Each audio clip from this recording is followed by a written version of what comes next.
ሰላም ጤና ይስጥልን እንደምን አደራችሁ ውድ አምራ ቤተሰቦች፣ የሰዓቱን ዜና ወደ እናንተ ይዘን ቀርበናል። በመላው ዓለም ለሚገኙ ኢትዮጵያውያን በአንድነት የሚመታበት የጥበብ ጥማቸውን የሚረኩበት ልዩ ዕለት በጉጉት ሲጠበቅ የነበረው ያ ቀን ደረሰ። ዛሬ በሀገራችን የጥበብ ታሪክ አዲስ ምዕራፍ የሚከፈትበት ቀን ቢሆንም በዓለም አቀፍ ደረጃ ደግሞ እጅግ አስገራሚ ወታደራዊና ዲፕሎማሲያዊ ክስተቶች የተመዘገቡ ይገኛሉ። ዓለም አቀፍ ውጥረቶች ከፍተኛ ደረጃ ላይ የደረሰበት ዕለት ሆኗል። ዛሬ ከነዚህ አበይት ጉዳዮች ጋር ወደ እናንተ አብረን እንቆያለን። እስከ መጨረሻው ድረስ አብራችሁን ቆዩ። ወደ ቀዳሚው ዜና ስናልፍ ከቀኑ 8 ሰዓት ሲል በጉጉት ሲጠበቅ የነበረው የብዙዎች ቀልብ የሳበው ኢትዮሪካ የተሰኘው አዲስ የሙዚቃ አልበም ይፋ ይሆናል። ይህ አልበም ዝም ብሎ የዜማዎች ስብስብ ብቻ ሳይሆን የባህል ድልድይ፣ የታሪክ ትስስርና የወንድማማችነት ማህተም ሆኖ በታላቅ ዝግጅት ወደ አድማጮች ሊደርስ ጥቂት ደቂቃዎች ብቻ ቀርተዋል። ከአዲስ አበባ እስከ አስመራ፣ ከለንደን እስከ ዋሽንግተን ዲሲ በየቤቱ በየመኪናውና በየመንገዱ ኢትዮሪካን ለመስማት ስልኮችና የሙዚቃ መጫወቻዎች ተሰናድተዋል። ይህ ታሪካዊ ቅጽበት ሊመዘገብ ጥቂት ሰዓታት ብቻ ቀርተውታል።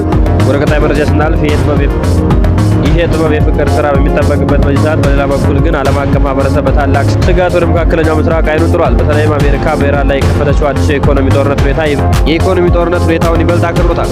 አሜሪካ በኢራን ላይ የምታደርገው ጫና ወደ አዲስና አስፈሪ ጥላት ተሸጋግሯል። አሜሪካ ከቦንድ ደብዳቤዎቻቸው የሆነ የፋይናንስ ጫና በኢራን ላይ ለማሳደር የሚያስችል እቅድ እያጠናቀቀች መሆኑን ተናግረዋል። አሜሪካ የኢራንን ነዳጅ የሚገዙ እንዲሁም የአብዮታዊ ዘብ አመራሮች ገንዘብ በባንኮቻቸው የሚያስቀምጡ ሀገራት ላይ ማዕቀብ እንደምትጥል አስጠንቅቃለች። ይህ እርምጃ የኢራን ኢኮኖሚ ደም ስር ሙሉ በሙሉ ለማቋረጥ አለመ እንደሆነ ታውቋል። ይህ በእንዲህ እንዳለ አሜሪካ ይህንን ጠንካራ ማዕቀብ ስታዘጋጅ ፕሬዝዳንት ዶናልድ ትራምፕ ደግሞ በቻይና በኩል ሌላ ታላቅ ዲፕሎማሲያዊ ድል ማግኘታቸውን በኩራት እየገለጹ ይገኛሉ። የአሜሪካ ፕሬዝዳንት ዶናልድ ትራምፕ ለቻይናው አቻቸው ፕሬዝዳንት ከጻፉ በኋላ ለኢራን ጦር መሳሪያ ላለመላክ መስማማታቸውን ተናግረዋል። ትራምፕ በትሩ ሶሻል ገጻቸው ላይ ቻይና የሆኑ ጉዞዎች መጡን በቋሚነት ለመክፈት ይህን የማደርገው ለእነርሱ ነው እና ለመላው ዓለም ነው ሲሉ ጽፈዋል። አክለውም እንደ አይነት ሁኔታ ዳግመኛ አይከሰትም፣ ለኢራን ጦር መሳሪያ ላለመላክ ተስማምተናል ብለዋል። ማክሰኞ ዕለት ቻይና የአሜሪካ ጦር በኢራንን ወደብ ለመዝጋት የወሰደውን እርምጃ ኃላፊነት የጎደለው ነው በማለት ኮንኖ የነበረ ቢሆንም ቻይና ለኢራን የአየር መቃወሚያ ለመስጠት የተዘጋጀች ነው የሚለው ዘገባ ግን ሙሉ በሙሉ የፈጠራ ወሬ ሲሉ አጣጥረውታል። ከዲፕሎማሲያዊ ሽኩቻ ባሻገር በባህል ላይ የተከፈተው ቀጥተኛ ጦርነት ግን የሰዎችን ሕይወት መቅጠፉንና ቤተሰቦቻቸውን ማረዱን ቀጥሏል። በስሪላንካ ባህር ዳርቻ የደረሰው አሳዛኝ ክስተት ለዚህ ትልቅ ማሳያ ነው ተብሎለታል። በባህር ላይ የተከፈተው ጦርነት እጅግ አሰቃቂ ጉዳት አድርሷል። ባየርስ ዲና መርከብ ባለፈው ወር በአሜሪካ ሰርጓጅ መርከብ ከተመታች በኋላ 104 ባህርተኞች ሲገደሉ መርከቧ ደግሞ ከስሪላንካ ባህር ዳርቻ 40 ኪሎ ሜትር ላይ ሰምጣለች።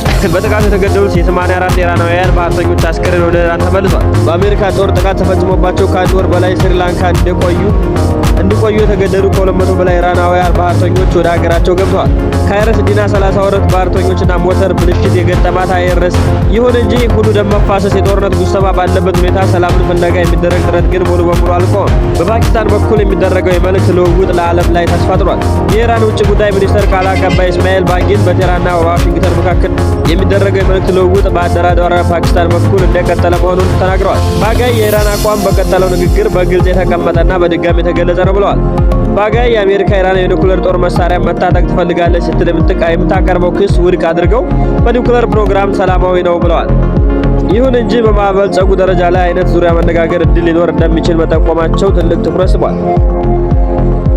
ውድ አምራ ቤተሰቦቻችን የዛሬ ያዝናቸው መረጃዎች እነዚህን ይመስሉ ነበር። በቀጣይ አዳዲስ መረጃዎችን ስንለቅ ቀድሞ ወደ እናንተ እንደርሶን አካውንት ሰብስክራይብ ማድረግ አትርሱ። መልካም ቀን ይሁንላችሁ።